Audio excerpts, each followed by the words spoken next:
Hi guys, I wanted to give you an update on the Loadstar again. We did the cab paint last weekend, and so now I'm working on, what I think is some of the fun stuff, the reassembly and a few other odds and ends. So I'm gonna do a little bit quick overview here, and then I'll probably have some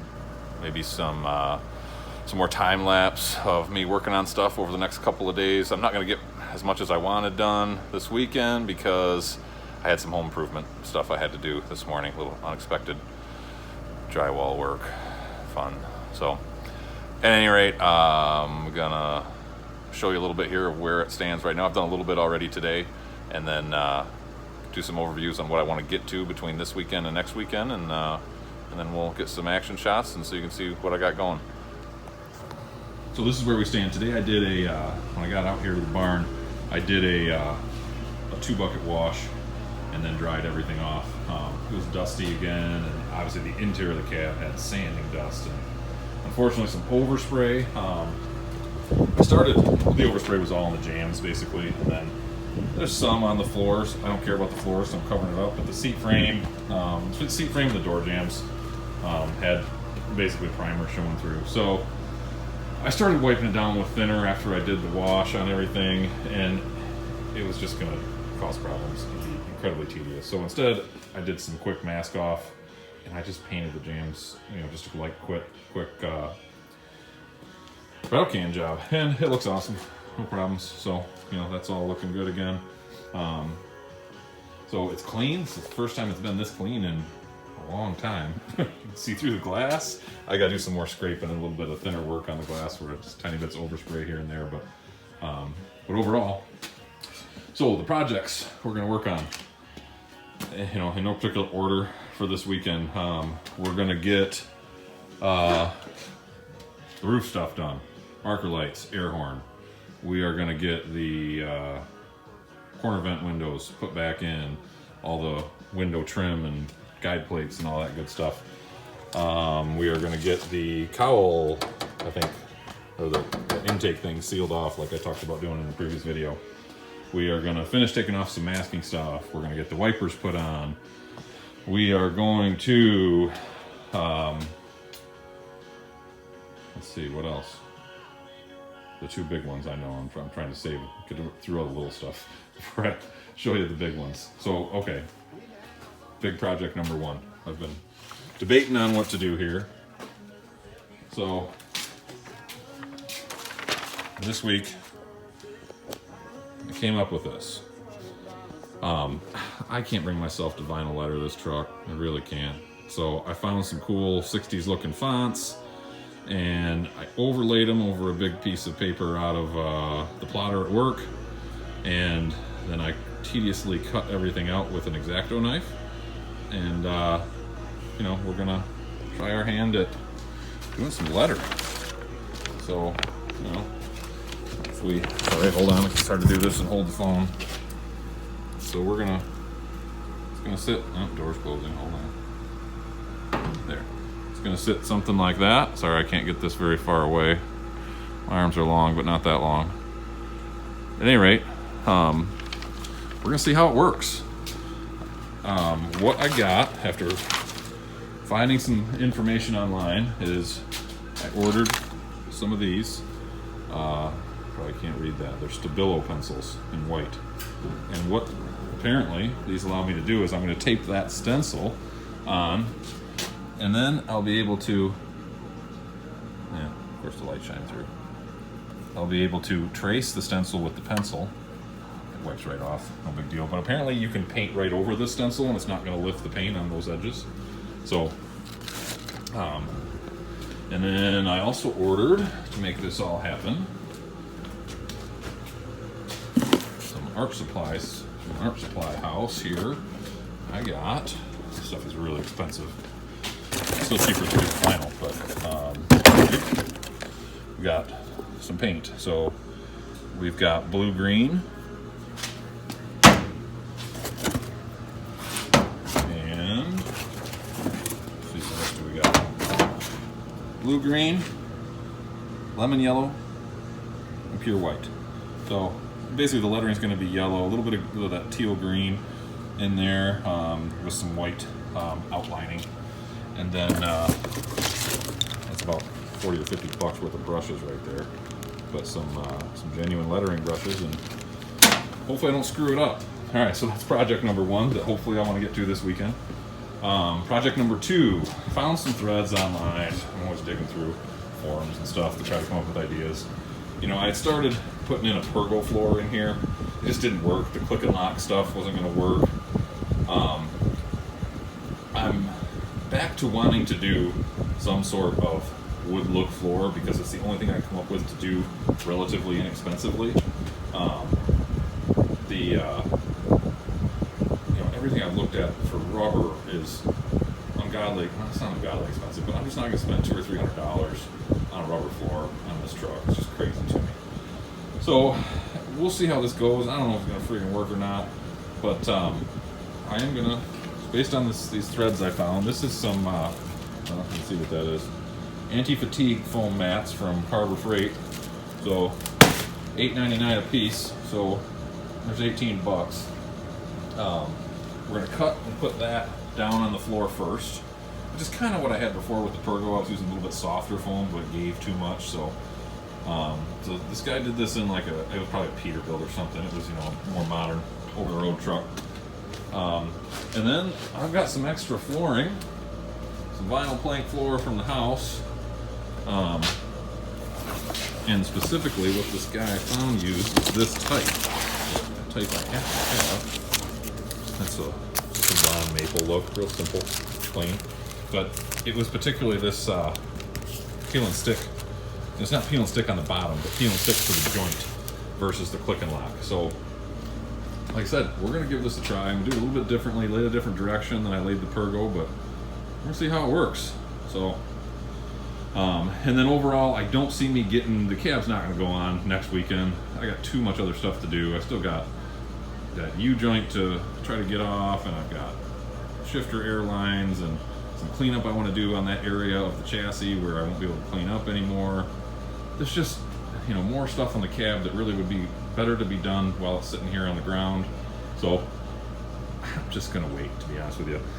Spread it out, do it over one more weekend, make sure it's, take my time, do it right, and do it once and be done with it. So that's the game plan, so let's get to work.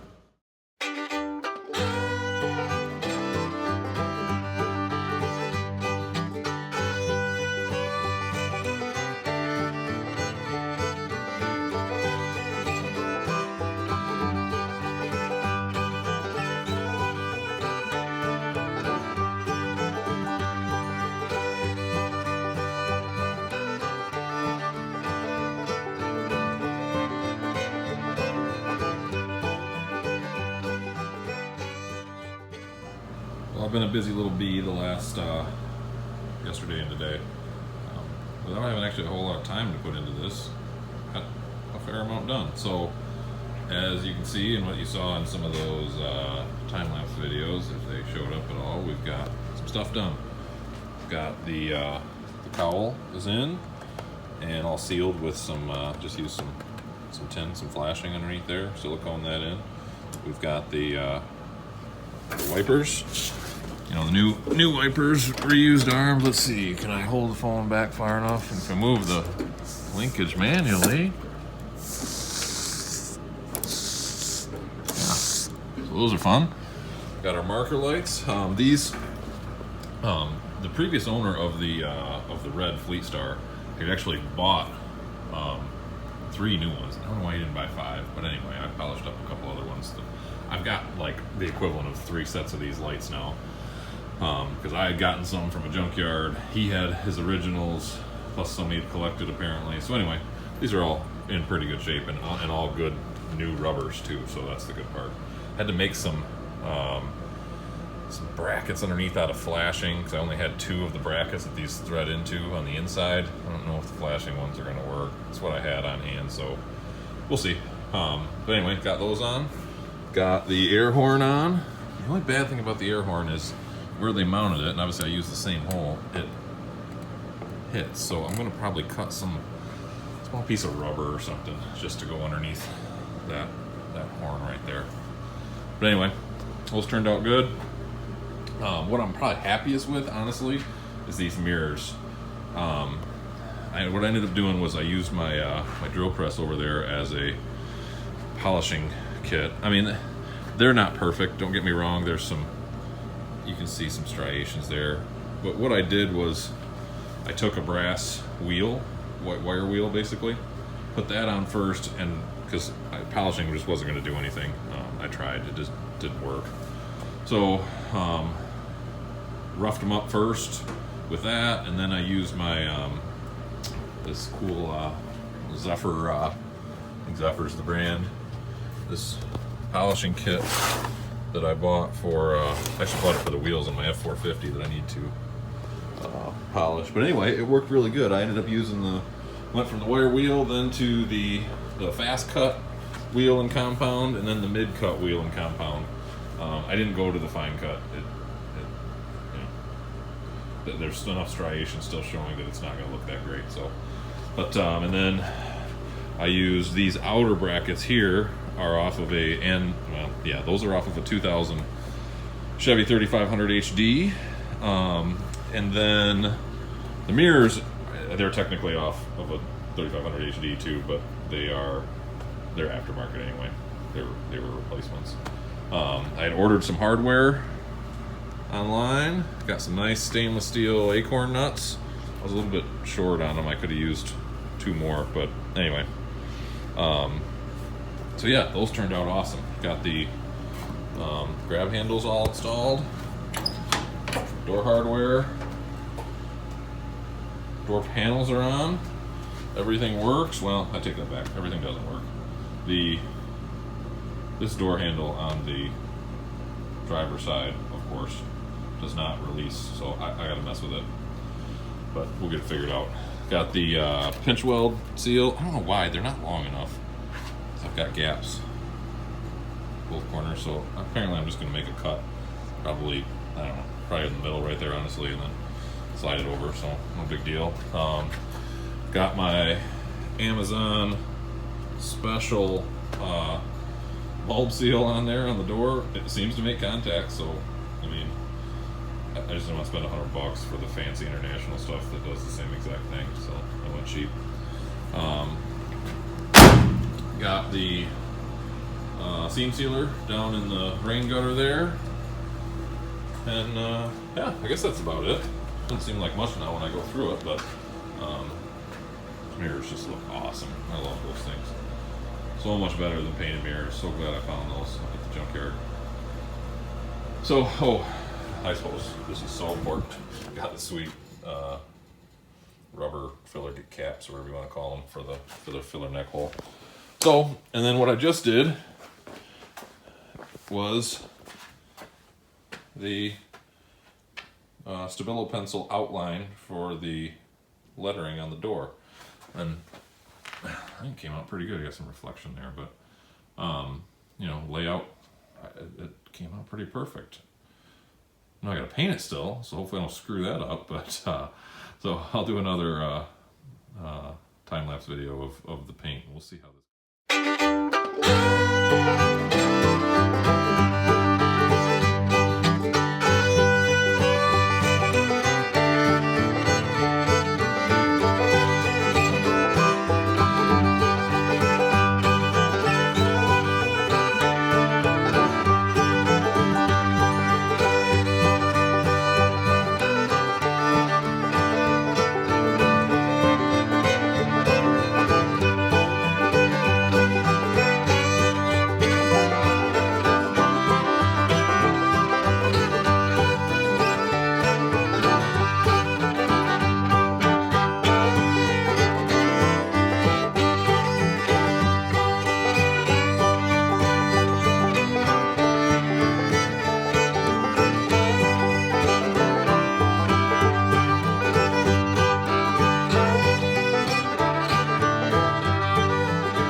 Guys, got the boy, hand painting lettering is tedious. Let me tell you, I was a little worried when I first started how it was going to look, but the farther and farther I went and got shadowing on, and I mean, obviously this is the first time I've ever hand painted lettering, and for what it is. I'm certainly not an expert, but I think it turned out pretty good. I can certainly live with this. It looks freaking awesome.